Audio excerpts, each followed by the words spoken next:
Story 1. Inconsiderate neighbor got his comeuppance. Back in 1993, I was living in a South American country where AC wasn't something people had or needed due to the great year-round weather. But obviously, this meant you just kept windows open for airflow. It kept the apartment cool and with clean air, but the downside was noise levels. While 7 months pregnant in an unusually hot, breezeless Easter week, we start hearing dogs barking like crazy day and night.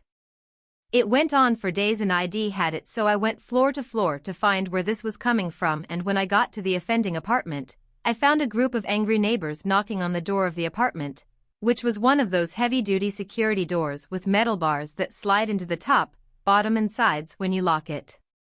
Long story short, days go by and the poor dogs continue to bark incessantly and no OE ever answers the door. So, I was sick and tired of not sleeping, and I started going up the elevator to his floor and chucking eggs at his door right from the elevator without even needing to come out. After a few more days of this crap, I stepped it up a notch.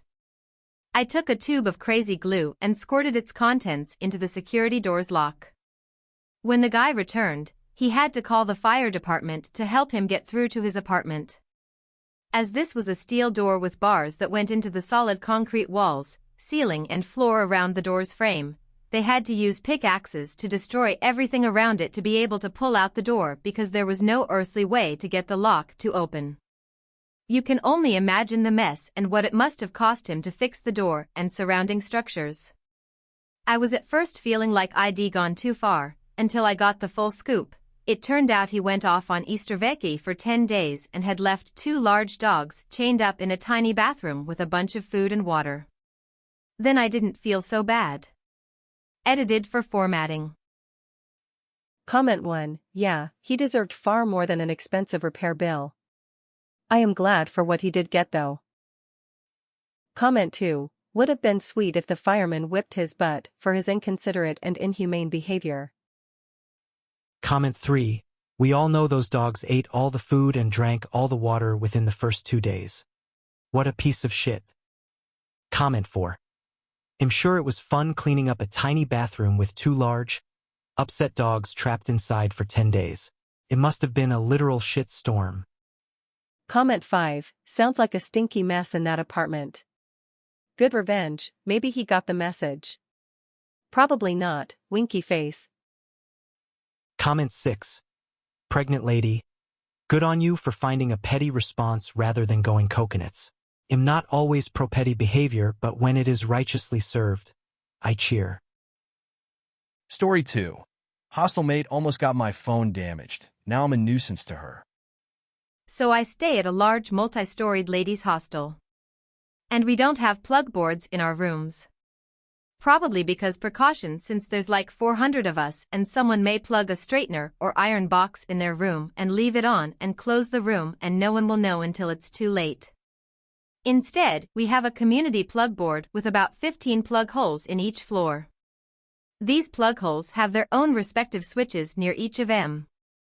Also, we're Indian, so plug board culture may differ from readers. And a few of those plug holes don't even work. But there's one plug hole that always makes sounds and doesn't work when we plug phones in. So one day, I plugged my phone to charge and went to have breakfast.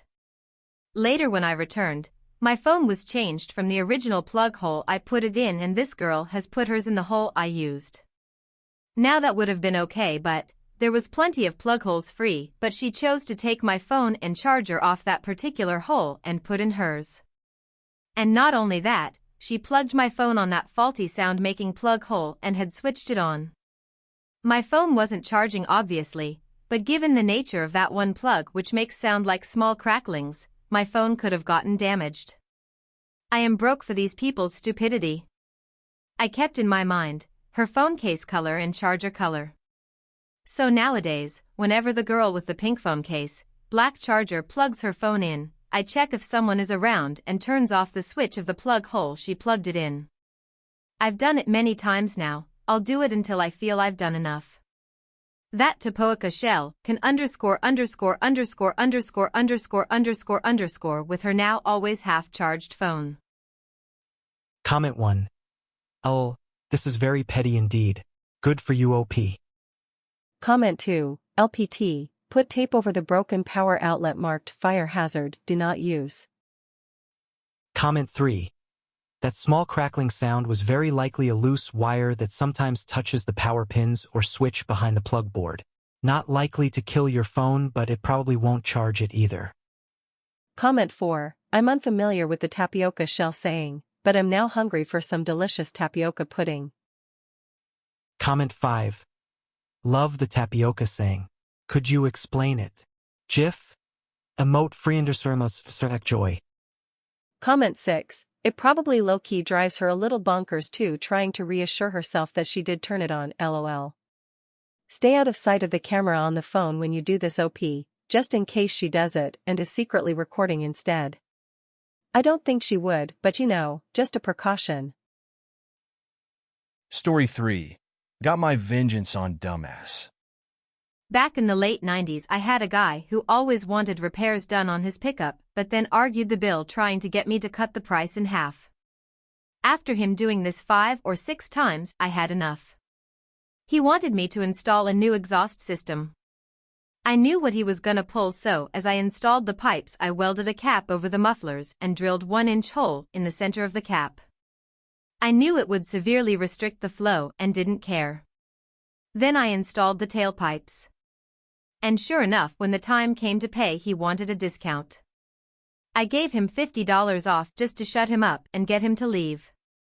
After a few days, he comes back complaining about a lack of power, every now and then a backfire, and has a hard time holding highway speed. I just told him I don't have time. After he left, I laughed like hell knowing why. Comment 1, I can fix that for $50. Comment 2. Just charge him double and give him the 50% discount. Comment 3, why accept people like that as customers? When I know PPL try to pull stunts like this to me, I tell them I won't do it because they do stuff like that. Either they go away or get shamed and don't try to do it anymore. Comment 4. That kind of stuff gets around. Comment 5, that's bad business. I mean, yeah, he's a douche, but something I always pride myself in is professionalism in anything I do. I can't do what you did, but funny to see other people who can get back at PPL that deserve it.